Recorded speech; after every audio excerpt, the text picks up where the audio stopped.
Okay, so here's a different kind of video. Let's get philosophical. Does free will actually exist? A lot of people will say, yes, it does. We have absolute control over our lives. We have absolute control to make decisions. Okay, where do these decisions come from? Who's making these decisions?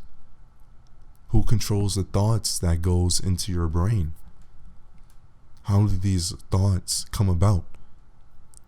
And when you think about this long enough, you'll realize that these thoughts practically come out of nowhere. Practically. Like, you don't control what thoughts come into your brain. You just see something and you think it. Now, there's research that says your subconscious actually controls your supposedly conscious thoughts. So is free will actually an illusion? Do you actually control these alleged conscious thoughts? Do you? Do you? The answer is no, you don't. You don't. You are genetically composed. Your brain is made up of chemicals, and that all plays a factor in what you think. Your environment plays a factor in what you think. People born in rough, untrustworthy environments will be automatically prone to not trusting people. People born in trustworthy environments will be more prone to trusting people. It's just a fact of life. Now, I'm not saying you can't train your subconscious out of it, but you got to recognize how your brain works to fix the issue. You just can't frustrate yourself thinking you can control every little aspect and thought that comes in your brain and your mannerisms. You can't control whether or not you're hungry. You can't control whether or not you want to do something or not. But it is your responsibility to train the subconscious out of those negative thoughts and ideas in your life. Say, for example, you're lazy. You don't want to wake up in the morning. How do you train yourself out of that? Start waking up, and eventually it will become a subconscious habit. Your life is composed of all these individual habits. What time you wake up, who you feel comfortable talking to, what websites you go on, what you read, your beliefs. Those are all subconscious habits. Your consciousness plays absolutely no part in what you do, where you go, what you think. It is all your subconscious controlling the show. Your subconscious thinks about what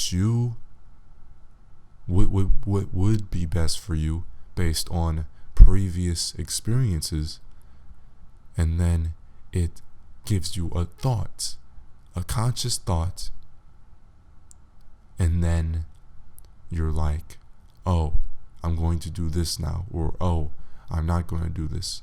You have no choice in what that thought will be. It just pops in your head, and it's created by the subconscious. You can't control what individual thoughts will be. That's like saying, oh, cigarette addicts or nicotine addicts, they just be able to think, hey, smoking is bad. I'm not going to smoke anymore. Drug addicts, they can't do that. They can't just stop because of their subconscious. Their subconscious is going against them in that aspect. People that binge eat, people that are obese, they can't just stop eating. They can't just stop and have a diet plan. They gotta work their subconscious into that. They gotta start making habits and gradually training their subconscious. You can't just automatically be good at something. You have to train your subconscious, and then it will be natural to you. It's all about the habits. Life, your personality, pretty much everything about you is based on these habits. Now, a lot of you guys are saying, oh no, I have absolute control over these decisions. How do you have absolute control over anything? You don't. You don't control your genetics. You don't control your environment you were born in. You don't control any aspect of your subconscious. The brain, which is the subconscious brain, is proven to have absolute control over pretty much every aspect of the human body. It controls the organs. It controls your mannerisms. It controls what time you wake up, what time you go to sleep, what you do, who you hang out with, who you are attracted to. You have no role in actually deciding those factors, but you can train yourself out of it.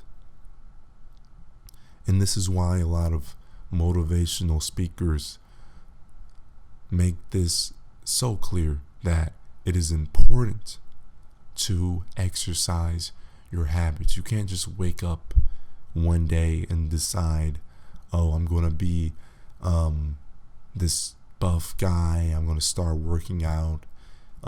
No, you can't just do that. You have to make sure you do it every day. Exercise every day. Eat well every day. And as time goes on, it will get easier. Very easy. In fact, it will be muscle memory. That's why, Pete, you have to put yourself out there. You have to just do it. Just do it. It's important. It's imperative that you do it. Because if you don't do it, your brain will think it's not important, and the subconscious will be like, oh, I don't want to do this. And same with socializing. If you don't socialize and you isolate yourself, you will become antisocial because your brain hasn't been practicing. People that lock themselves in their room all the time playing video games, going on the internet, going on YouTube, Netflix, whatever your vice may be, you will become antisocial. And there's nothing you can do about it because that's what you trained your brain to do. You can't just go out your room. People that live on islands by themselves, I don't know if there's actually people like that, but people who do that, they wouldn't be able to socialize as much as they'd like to because their subconscious is so introverted. You can't. You have to train yourself. You have to be around people. If you want to be a social person, you have to train your subconscious to be a social person. You want to be a good worker, you have to work. If you want to be lazy, just be lazy, and you'll be lazy. If you want to be rich, you have to practice getting money. If you want to be a spiritual person, you have to practice being spiritual. It's basic common sense. But no schools will teach you this. Nobody will tell you anything about this. You have to do it on your own. certain things in life will start to become easier for you the more you do it. Certain things will become natural. Things that stressed you out before will become second nature. It's honestly amazing what training, what practicing can actually do.